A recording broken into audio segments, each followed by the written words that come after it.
It's called the correct attitude, except for a couple of hours in the morning, which I passed in the company of a sage.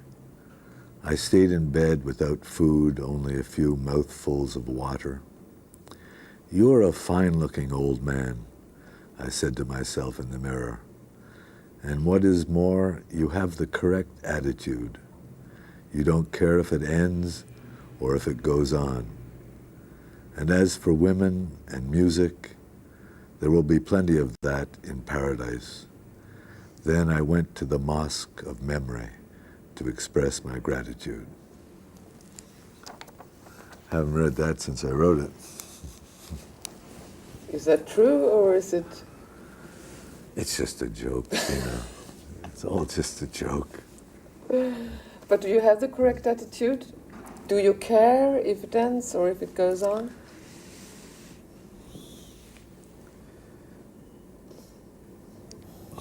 Not really.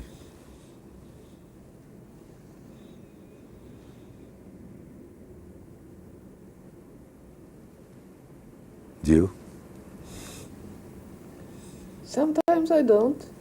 Sometimes I do. Yeah, well, that's it. I take your answer as better. But it's not interesting. Yeah, it is. So when you were a little kid... It takes two people to answer that question. So when you were little, were you more known as a funny little bloke? Or were you this serious little chap? I don't know. You know, when in the epoch, the era, the time that I grew up, you know, psychological profiles were not fashionable.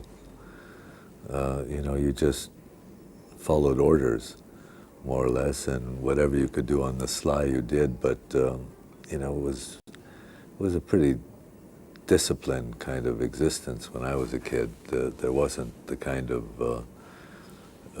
youth rebellion that we see today, and authority and parental control were very, very strong.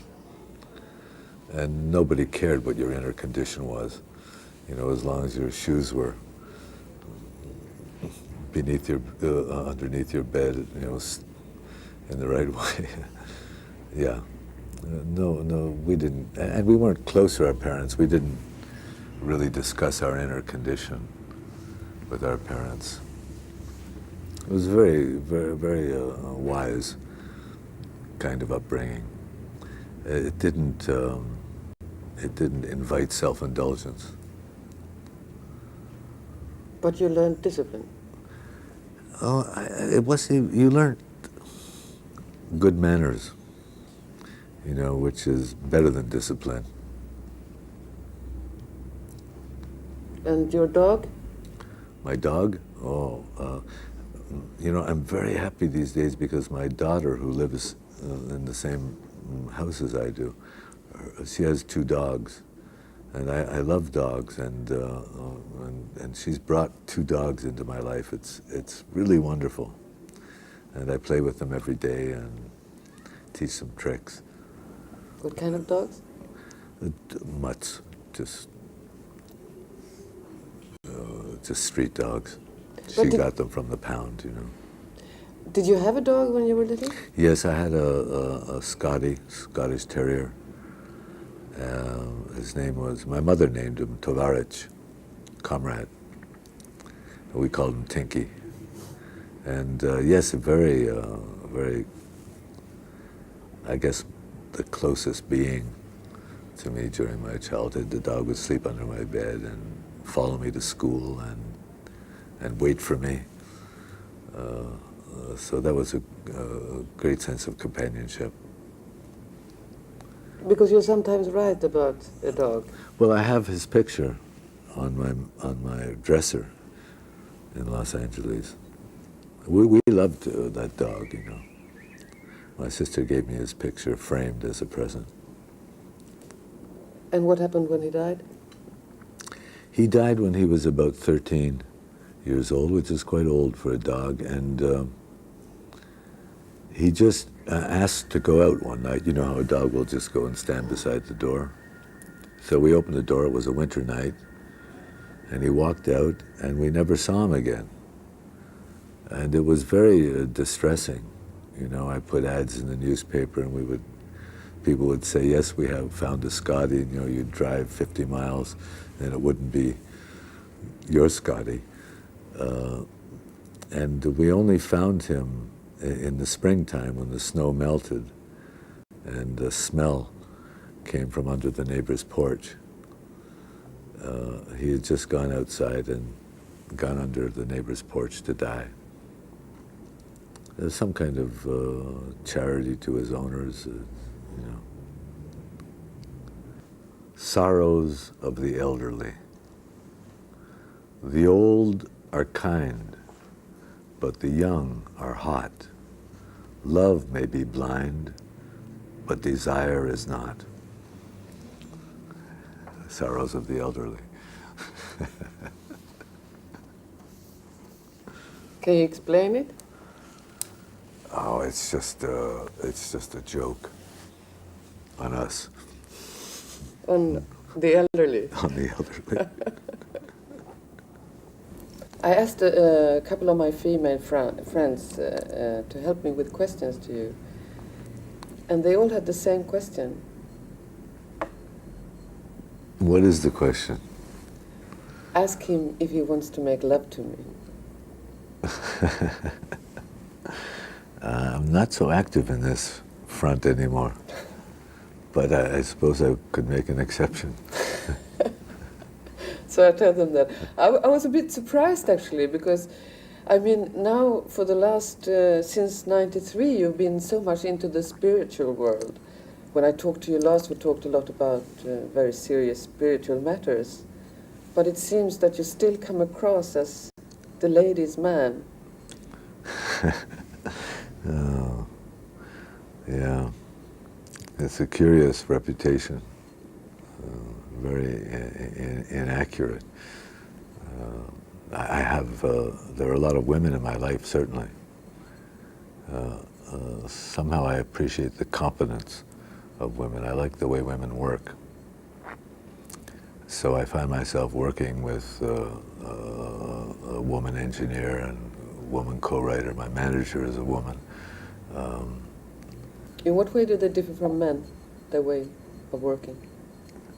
More selfless. Not so much... less ego? Less ego, not so much on the line. Or a more skillful negotiation with the ego. And also very quick. Very, very quick, which I appreciate. But you tried to kill the ladies' man in the 70s already. Death of a ladies' man. Well, women took care of that. How do you mean? I didn't try to kill anyone. I felt I got creamed in a certain way.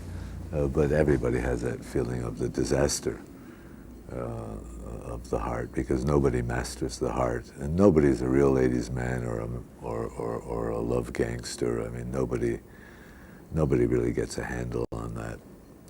Your heart just cooks like shish kebab, and your breast, you know, sizzling and crackling and too hot for the body. Those descriptions, of course, are easy and a kind of joke, a kind of simple description. But I haven't really met, and I've known some men who have real reputations as ladies' men who are real lady killers, and they don't have any handle on it either. You know, I don't think anybody feels very confident in that realm, at whatever level you're operating. So how did you feel? Well, the reputation was completely undeserved, for one thing. I don't think my concerns about women and about sex were any deeper or more elaborate than any other guy that I met. You know, that seemed to be the content of most people's, like, you know, women are the content of men and men are the content of women.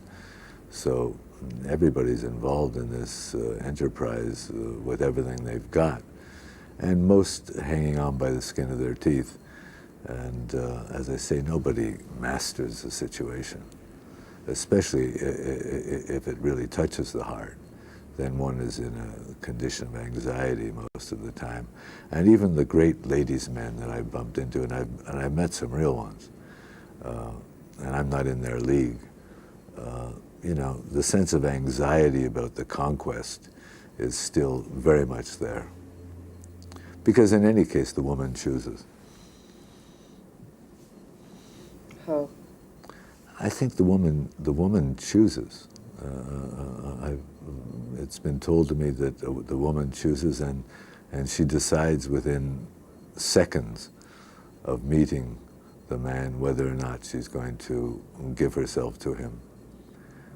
In any case, I think in most cases the woman is running the show in these matters. And I'm happy to let them have it. In the Book of Longings, there is a long poem, and I probably don't remember the lines right, but it was something like, my dick is the horse, and my life is the chart. Is the cart. Is the cart, sorry. Yeah. Yeah, a very vulgar line. I wish I hadn't written it. In fact, I've changed it. To what?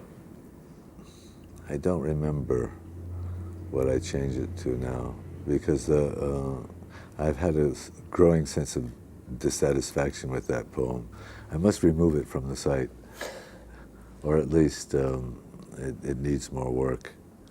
It came out of a time when I'd just come down from Mount Baldy, and I was writing very, very quickly and with a great sense of kind of wild sense of freedom from the schedule. And I was blackening a lot of pages and sending them off to the website. That's one I have to look at. Why? Well, it's very direct. It's very direct, but I think the language could be, it could be as direct, a little bit more musical, maybe. Try for a different music. But what did it mean? What was the content? I think the content is that, you know, that's where a man's brain is. And you know, when I watch the young, as I do, because I have two young, well, they're not children, young adults, you know.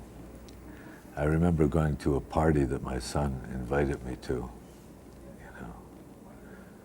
And I sat there just thanking my lucky stars that I wasn't 25, because I saw this, the level of suffering at one of these events was overwhelming. You know,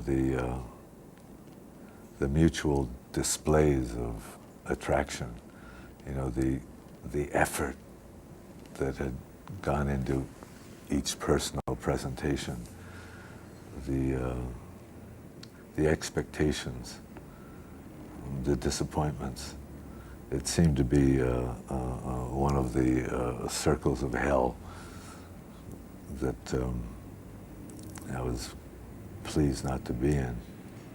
So where are you now? Well, I'm not in that inner circle in any case. You know,